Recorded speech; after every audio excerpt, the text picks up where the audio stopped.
Kalingap Alvin. Andiyan din? Wala. Kilala yun? Laki ka lang balik. Ganda rota niya. Wala.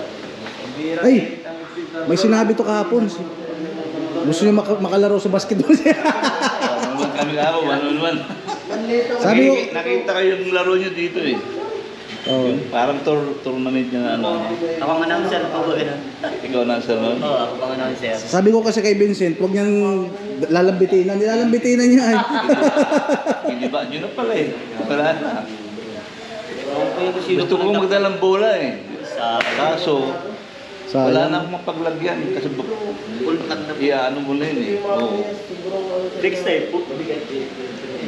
After 3 years ulit. Every year ako umuwi. Ay, kasi lang araw lang po. Buwan. Isang buwan. Ang buwan ba? Pero talaga pala pampahinga.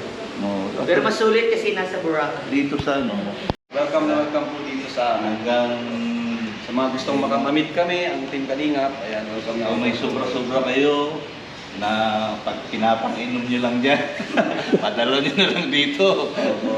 Makatulong man lang sa mga mahihirap. Akin tulong po talaga ng mga sponsors, saka mga viewers namin. Kasi grabe po yung mga testimony ng mga natutulungan namin. Naiiyak na lang po kami sa mga sinasabi. Kami, Casey, yung sa ribbon cutting, grabe. yeah, napanood ko yun. Grabe po. Grabe, sarap sa feeling nung gano'n na yun, nababaka. Talagang naano talagang emotion na lumabas sa kanya. Dahil alam ko naman yung figure. Casey, diba? Nakulit niyo po yan yung sa ribbon cutting. Salamat po, Sir Oliver Abingosa sa pagbisita po sa amin. At syempre, sa pag-sponsor niya po, suporta at dagdag po yan sa mga gastusin po sa pabahay and syempre sa mga natutulungan namin. At sa pasalubong, salamat po, Sir. Thank you sa mga pasalubong. Ayan, sana kami naman ang makabisita sa kanila. sa Canada. Vancouver. Vancouver, Canada. Doon sa lugar namin yun. So thank you ulit sa Thank you po, Sir. Yeah, Oliver. thank you rin, thank you. Sabi ko lang kay Sir Oliver ay grabe. Thank you po sa binigay nyo sa aming sombrero. Magagamit namin. Thank you Sir din dahil sa mga binibigay nyo sponsors sa mga tinutulungan ni Kalinga Prab. Thank you po. At na-meet natin siya ngayon. Thank you. Grabe. Nakapili ka ba ng sombrero? Oh, solid talaga si Sir, no? Solid supporters. Grabe, dinayo pa na. Oo, iba, mahirap yun eh. Mapunta ka pa dito, mabiyahe ka pa, malayo pa ang lugar niya. Ragay yan, ragay. All the way from Ragay. Tol, mensahe kay bro sa pagpunta niya dito. Ayan, thank you Sir Oliver sa pagkasalubong po. Masaya po kami na na-meet ka namin dito sa diet. Sana mag-enjoy ka po yung pagpunta dito at ma-meet mo pa yung mga ibang vloggers na nandito pa po. Thank you po. Yun, salamat tol. Siyempre si Dan, mensahe kay Sir Oliver sa pagpunta niya Ay, dito. thank you po sa iyo, Sir Oliver, sa mga pasalubong mo po sa buong K-Boys. Thank you po sa pagpunta niyo. God bless po sa inyo. Thank you, Kalingap Dan. Siyempre, ang masipag na scouter. Kami na po yan, kami na po. Ayan, thank you so much po kay Sir Oliver Abengosa sa mga binigay niyo pong sombrero. Magagamit po namin ito sa pag-scout. At napaka-supportive niya ni Sir Oliver, talagang nag-i-sponsor yan sa mga tinutulungan ko. Yan, sa mga nagsusupport po sa inyo masipag na scouter, please support Sir Oliver Abengosa. Yan, God bless, Diyos mabalusendong gabos. Ay, grabe. Thank you. So, Oliver, anong na-feel nyo naman nung makita nyo yung KBS personal? Masaya ako, masyadong para akong nagpusong babae nung nakita ko si Kalinga Prab. Guwapo talaga, guwapo. Gusto kong yakapin eh. Nagpapasalamat ako.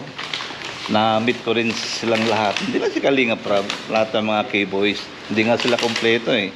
Pero okay lang. At least na-meet ko sila ngayon. Siguro, balik na ako ng Manila bukas. Next year na naman, kami magkikita. Basta baka every year nandito ako. Support ako sa Kalinga Prab. Kaya kayo mga chong, mga Kalingap, subscribe na kayo.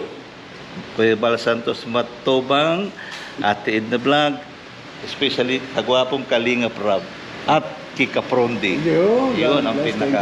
Thank you. Salamat sa pagpasyal mo dito sa diet. Hindi ito ang huli. Bagkos, ito na yung simula. Yeah. Ayan mga Kalinga po, nakahintay natin si Rob. Kalingap Alvin. Andiyan din? Wala. Tila na yun. Laki ka lang balik. Ganda rotan niya. Ay, may sinabi to kahapon. Gusto niya makalaro sa basketball. Kami nga ako, 1-on-1. Sabi ko, Nakita ko yung laro nyo dito eh. oh, Parang tournament niya na ano. Ako ang announcer pa po. Ikaw na sa nun. Oo, ako pang announcer. sabi ko kasi kay Vincent, huwag niyang lalambitinan. Nilalambitinan niya eh. Hindi ba? Yun na pala eh. Wala na. Gusto ko magdalang bola eh. Kaso, wala na akong mapaglagyan. Kasi ano mo na yun eh. Oo. Next time po. After 3 years ulit. Every year ako umuwi. Ay, kasi lang araw lang po. Buwan. Isang buwan. Ang buwan. Talaga din pala pampahinga. Oo. Pero mas sulit kasi nasa Boracay. Dito sa ano,